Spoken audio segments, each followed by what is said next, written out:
मासिक धर्माच्या काळात सेवा केली तर काय होतं? पाप लागतं की आशीर्वाद मिळतो? थांबा, हा व्हिडिओ स्किप करू नका, कारण आज जी घटना तुम्ही ऐकणार आहात ती स्वामी समर्थांच्या भक्तांच्या आयुष्यात घडलेली खरी घटना आहे. आणि ही गोष्ट तुमचा विचारच बदलून टाकेल. ही घटना घडली पिठापूरमध्ये, एक अशी जागा जिथे आजही अनेक भक्तांना दिव्य अनुभव येतात. तिथे एक स्त्री आली होती. खूप श्रद्धेने, खूप विश्वासाने ती स्वामींची सेवा करायला आली होती.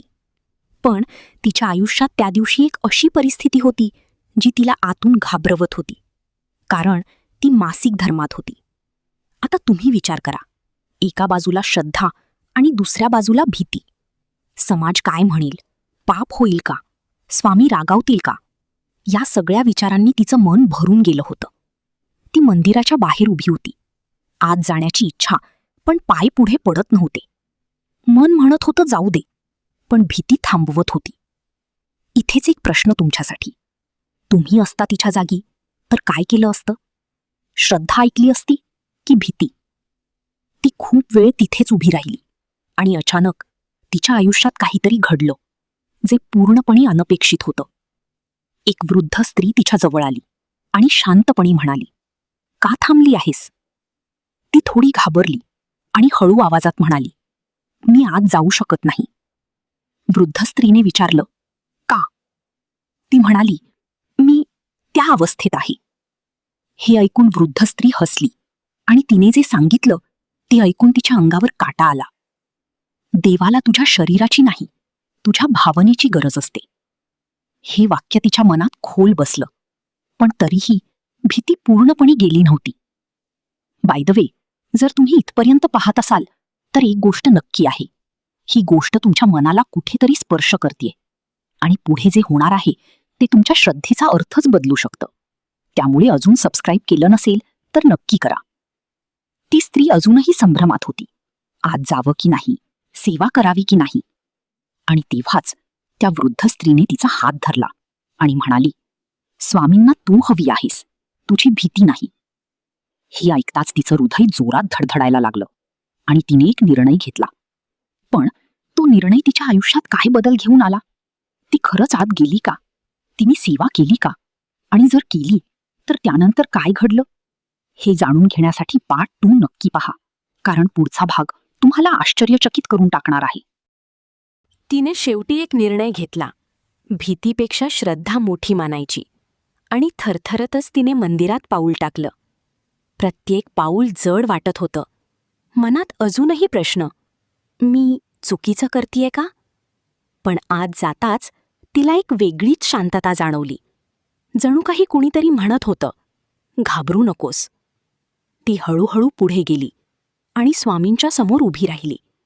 तिच्या डोळ्यांत अश्रू होते, भीतीचे आणि श्रद्धेचे, दोन्ही एकत्र. तिने हात जोडले आणि काहीही न मागता फक्त मनात म्हणाली, स्वामी, मला माफ करा जर मी चुकीची असेन तर. आणि मग तिने सेवा सुरू केली. प्रत्येक क्षणी तिचं मन धडधडत होतं. आजूबाजूला लोक होते. कुणाला कळलं तर, कुणी थांबवलं तर. पण आश्चर्य म्हणजे कुणी काहीच बोललं नाही. सगळं अगदी शांत होतं. जणू काही ही सेवा तिच्यासाठीच थांबली होती. काही वेळाने तिचं मन हळूहळू शांत होऊ लागलं. भीती कमी झाली आणि एक वेगळीच ऊर्जा जाणवू लागली. जप करताना तिला असं वाटलं जणू स्वामी तिच्याकडे बघत आहेत आणि ते रागावलेले नाहीत. उलट काहीतरी वेगळंच होतं. तिच्या डोळ्यांतून अश्रू वाहू लागले. पण हे अश्रू भीतीचे नव्हते, हे समाधानाचे होते. त्या क्षणी तिला जाणवलं, मी एकटी नाही. बाय द वे, जर तुम्ही इथपर्यंत पाहत असाल तर एक गोष्ट स्पष्ट आहे, ही गोष्ट फक्त कथा नाही तर अनुभव आहे. आणि पुढे जे घडणार आहे ते तुमच्या श्रद्धेची व्याख्याच बदलू शकतं. त्यामुळे अजून सबस्क्राईब केलं नसेल तर नक्की करा. पण खरी गोष्ट अजून बाकी आहे, कारण सेवा संपल्यानंतर तिच्या आयुष्यात जे घडलं ते सर्वात जास्त धक्कादायक होतं. ती मंदिराबाहेर पडली आणि अचानक तिच्या आयुष्यात एक अशी घटना घडली जी तिने कधीच अपेक्षित केली नव्हती. ती घटना काय होती? स्वामींचा खरा संकेत कसा मिळाला? आणि त्या वृद्ध स्त्रीचं खरं रूप काय होतं हे जाणून घेण्यासाठी पार्ट 3 नक्की पहा, कारण पुढचा भाग तुमच्या मनाला हादरवून टाकणार आहे. ती मंदिराबाहेर पडली, पण तिचं मन अजूनही त्या अनुभवात अडकलेलं होतं. आज जे काही घडलं ते ती विसरूच शकत नव्हती. पण खरा धक्का अजून बाकी होता, कारण जसं ती मंदिराच्या पायऱ्या उतरू लागली तितक्यात तिच्या कानावर एक आवाज आला, थांब. ती अचानक थांबली, मागे वळून पाहिलं, पण तिथे कुणीच नव्हतं. तिचं हृदय जोरात धडधडायला लागलं. हा आवाज कुणाचा होता तिला काहीच समजत नव्हतं, पण आतून काहीतरी सांगत होतं, पुन्हा मागे वळ. ती पुन्हा मंदिराकडे वळली आणि जिथे ती सेवा करत होती तिथे पुन्हा गेली. आणि तिथे तिने जे पाहिलं ते तिच्या आयुष्यात कधीच विसरणार नव्हतं. स्वामींच्या मूर्तीसमोर एक फूल होतं, अगदी ताजं, जणू आत्ताच कुणीतरी ठेवलं होतं.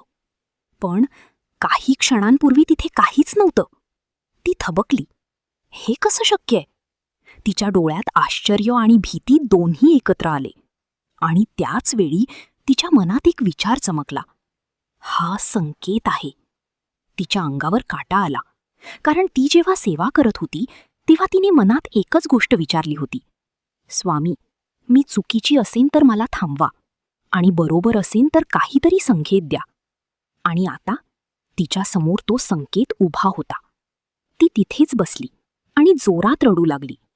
पण हे रडणं वेगळंच होतं. यात भीती नव्हती, यात कृतज्ञता होती. त्या क्षणी तिला पूर्णपणे समजलं, स्वामींना तिची अवस्था नाही, तिची भावना दिसली.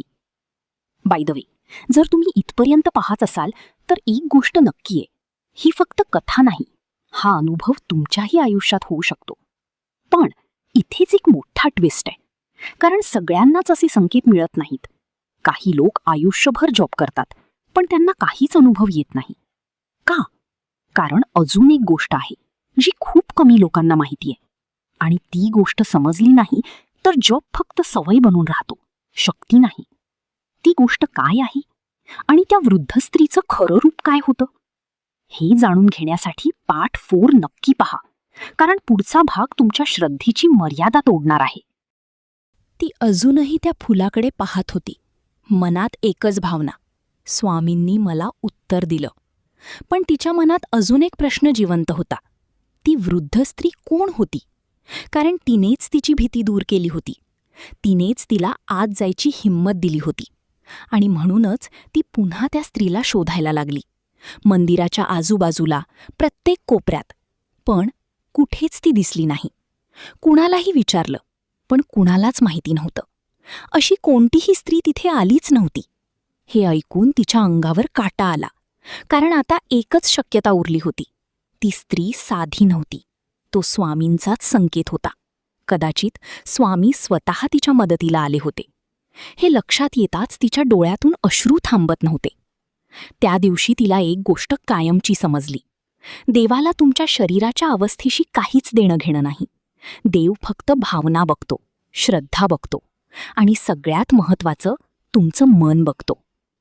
त्या दिवसानंतर तिचं आयुष्य पूर्णपणे बदललं.